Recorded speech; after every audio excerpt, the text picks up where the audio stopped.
Italy, ইউরোপের উন্নত দেশ ইতালি। দেশটিতে গত কয়েক দশক ধরে উল্লেখযোগ্য হারে মুসলিম জনসংখ্যা বৃদ্ধি পাচ্ছে। সাম্প্রতিক সময়ে পরিচালিত এক জরিপে দেখা গেছে, মাত্র 50 বছর আগেও যেখানে ইতালিতে মাত্র 2000 মুসলমান বসবাস করত, সেখানে বর্তমানে ইতালিতে মুসলমানের সংখ্যা প্রায় 20 লক্ষ। হ্যাঁ বন্ধুরা, আপনি ঠিকই শুনেছেন, মাত্র 50 বছরের ব্যবধানে ইতালিতে মুসলমানের সংখ্যা কয়েক হাজার গুণ বৃদ্ধি পেয়েছে।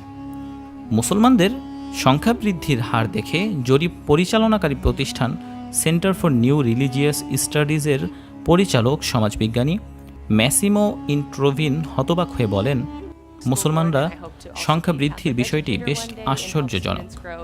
কেননা 1970 সালে দেশটিতে মাত্র 2 থেকে 3,000 মুসলমান বসবাস করত।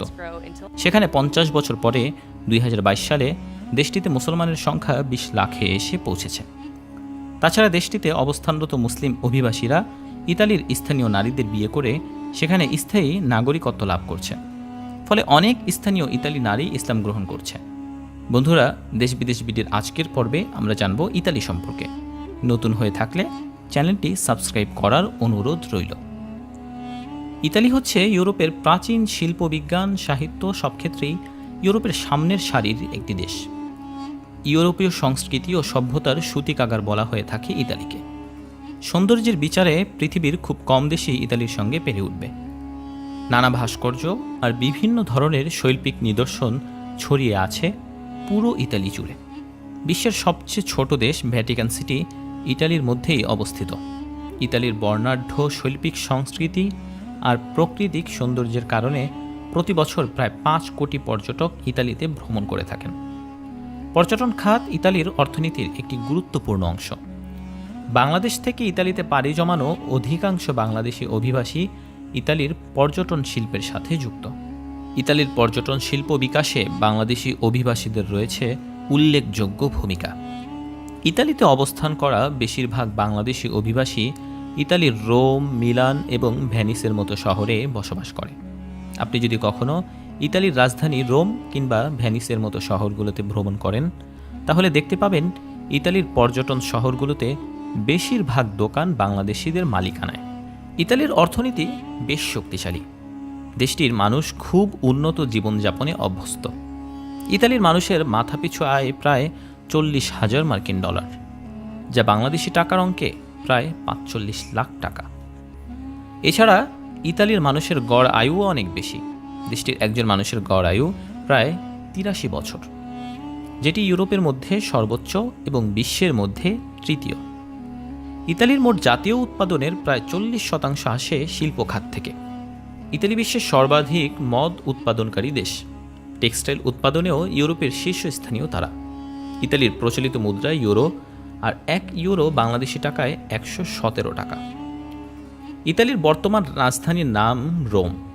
রোমের ইতিহাস 2500 বছরের বেশি পুরনো। ঐতিহাসিক কাল থেকে ইউরোপের সাংস্কৃতিক ঐতিহ্যের কেন্দ্র হচ্ছে রোম। ইতালির পুরো রোম শহর জুড়ে ছড়িয়ে ছিটিয়ে আছে অসংখ্য ঐতিহাসিক স্থাপনা। 2019 সালে শহরটি বিশ্বের 11তম পর্যটন কেন্দ্র হিসেবে নির্বাচিত হয়েছিল। ইতালির আরেকটি বড় শহর হলো ভেনিস। ইতালির সবচেয়ে নান্দনিক সৌন্দর্যের আর ঐতিহাসিক একটি নগরী হলো ভেনিস নগরী। ভেনিস সমুদ্রের মাঝখানে অবস্থিত ভাসমান একটি শহর। পানির উপর ভেসে থাকা শহরটির দৃষ্টিনন্দন প্রাসাদ, তার গা ঘেঁষে এঁকে বেঁকে বয়ে চলা স্বচ্ছ পানির লেকের জন্য পুরো পৃথিবী জুড়ে বিখ্যাত শহরটি। পৃথিবীর ভাসমান শহরের তালিকায় সব সময় শীর্ষে ভেনিসের নাম। ভেনিস শহরটির মতো নান্দনিক শহর পৃথিবীতে খুব কম আছে। পুরো শহরের বুক জুড়ে থাকা পানিতে প্রাসাদের প্রতিচ্ছবি আর আকাশের মেঘগুলো লেকের জলে লুটোপুটি খায়।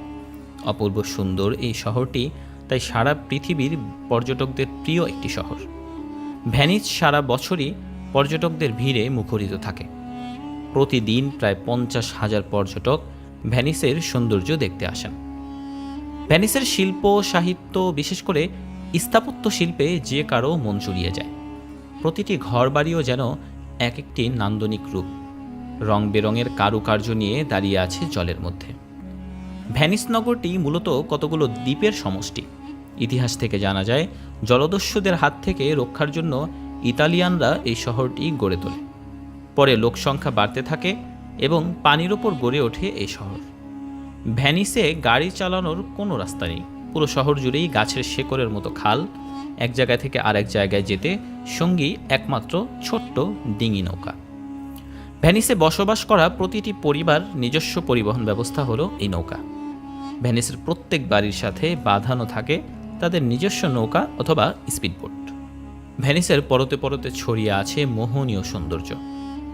রোমান্টিক শহর ভ্যানিস নবদম্পতিদের জন্য দারুণ জনপ্রিয় একটি জায়গা, তাই এই শহরটিকে সিটি অফ লাভ বলেও ডাকা হয়ে থাকে। মাকড়সার জালের মতো পুরো ইতালির ভ্যানিস শহর জুড়ে ছড়িয়ে আছে অসংখ্য খাল। এর মাঝে এই শহরকে দ্বিখণ্ডিত করেছে গ্র্যান্ড ক্যানেল।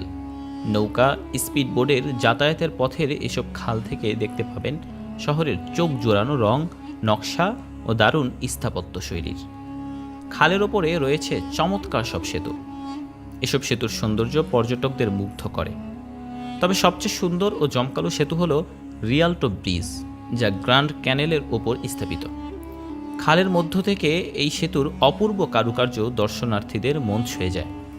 ভ্যানিস আসলে গন্ডোলায় চড়ে এই সেতুর নিচ দিয়ে পার না হলে পুরো ভ্রমণই অসম্পূর্ণ থেকে যাবে আপনার। মুখোশের শহর হিসেবে সারা বিশ্বে দারুণ খ্যাতি আছে ভ্যানিস নগরীর। প্রতি বছর ইতালির ভ্যানিসে মুখোশের কার্নিভাল অনুষ্ঠিত হয়। এই কার্নিভাল উপলক্ষে অসাধারণ কারুকার্য খচিত শৈল্পিক রুচির সমন্বয়ে তৈরি হয় চমৎকার সব মুখোশ। ভ্যানিস গেলে পর্যটকরা রং বেরঙের এই মুখোশগুলো কিনে থাকেন। ভ্যানিসের সামুদ্রিক খাবারের জন্য পর্যটকদের মাঝে অত্যন্ত জনপ্রিয়। যারা সি ফুড খেতে পছন্দ করে তাদের জন্য খাবারের স্বর্গরাজ্য ইতালির ভ্যানিস। এখানে ভূমধ্যসাগরের নানা সামুদ্রিক খাবারের সাথে পাবেন সুদূর উত্তর আটলান্টিক থেকে নিয়ে আসা অক্টোপাস, স্কুইডো। তাছাড়া ইতালিয়ান রেসিপিতে সামুদ্রিক খাবারের স্বাদ সত্যিই অনন্য। ইতালিয়ান পিৎজা এবং পাস্তা এগুলি সারা বিশ্বেরই পছন্দের খাবার। মানব সভ্যতার অগ্রগতিতে ইতালির বিজ্ঞানীদের রয়েছে বিশাল অবদান। জ্যোতির্বিজ্ঞান এবং আধুনিক পদার্থবিজ্ঞানের জনক গ্যালিলিও গ্যালিলি ইতালিতে জন্মগ্রহণ করেছেন। বিশ্বের সর্বপ্রথম দূরবীক্ষণ যন্ত্র আবিষ্কার করে ইতালীয় বিজ্ঞানী গ্যালিলিও গ্যালিলেই। তাছাড়া দূরপাল্লার রেডিও ট্রান্সমিশনের আবিষ্কারক মার্কোনিও একজন ইতালিয়ান বিজ্ঞানী। বিখ্যাত চিত্রশিল্পী লিওনার্দো দা ভিঞ্চিও একজন ইতালীয়। ইউরোপীয় রেনেসাঁ বিপ্লব শুরু হয় মূলত ইতালি থেকেই। যুগে যুগে বহু ইতালি বিজ্ঞানীর অভাবনীয় আবিষ্কার সমৃদ্ধ করেছে গোটা মানব সভ্যতাকে। ইতালির সাথে বাংলাদেশের বন্ধুত্বপূর্ণ কূটনৈতিক সম্পর্ক আছে। বর্তমানে ইতালিতে প্রায় 2,20,000 বাংলাদেশি আছে এবং দেশটির 20,000-এরও বেশি ব্যবসা প্রতিষ্ঠানের মালিক বাংলাদেশিরা। বাংলাদেশি ব্যবসায়ীদের সততা এবং কর্মীদের কঠোর পরিশ্রম ইতালির মানুষের মনে জায়গা করে নিয়েছে। 2020 সালে এবং 2023 সালে বাংলাদেশের প্রধানমন্ত্রী শেখ হাসিনা ইতালি সফর করেন। বন্ধুরা, ইতালি নিয়ে আজকের পর্বে এ পর্যন্তই। দেখা হবে পরবর্তী কোনো ভিডিওতে। পরবর্তী ভিডিওতে আপনারা কোন দেশটি সম্পর্কে জানতে চান তা জানিয়ে দিন আমাদের কমেন্ট বক্সে। দেখা হবে আবারও নতুন কোনো ভিডিও নিয়ে। সে পর্যন্ত ভালো থাকুন। আল্লাহ সকলকে সুস্থ রাখুন। আল্লাহ হাফেজ।